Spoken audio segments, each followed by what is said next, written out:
Le Lévitique, chapitre 3. Les sacrifices d'action de grâce. Lorsque quelqu'un offrira à l'Éternel un sacrifice d'action de grâce, s'il offre du gros bétail, mâle ou femelle, il l'offrira sans défaut devant l'Éternel. Il posera sa main sur la tête de la victime, qu'il égorgera à l'entrée de la tente d'assignation. Et les sacrificateurs, fils d'Aaron, répandront le sang sur l'autel tout autour.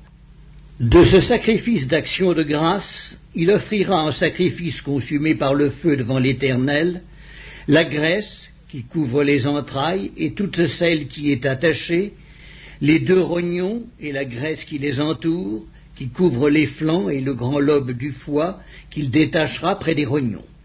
Les fils d'Aaron brûleront cela sur l'autel par-dessus l'holocauste qui sera sur le bois mis au feu. C'est un sacrifice consumé par le feu, d'une agréable odeur à l'Éternel. S'il offre du menu bétail, mâle ou femelle, en sacrifice d'action de grâce à l'Éternel, il l'offrira sans défaut. S'il offre en sacrifice un agneau, il le présentera devant l'Éternel. Il posera sa main sur la tête de la victime, qu'il égorgera devant la tente d'assignation, et les fils d'Aaron en répandront le sang sur l'autel tout autour. De ce sacrifice d'action de grâce, il offrira en sacrifice consumé par le feu devant l'Éternel la graisse, la queue entière qu'il séparera près de l'échine, la graisse qui couvre les entrailles et toute celle qui y est attachée, les 2 rognons et la graisse qui les entoure, qui couvre les flancs et le grand lobe du foie, qu'il détachera près des rognons.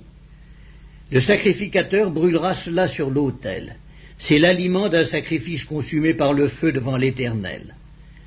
Si son offrande est une chèvre, il la présentera devant l'Éternel. Il posera sa main sur la tête de la victime, qu'il égorgera devant la tente d'assignation.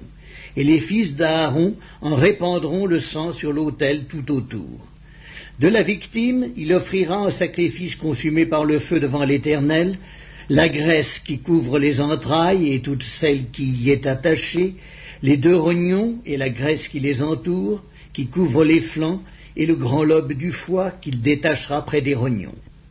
Le sacrificateur brûlera cela sur l'autel.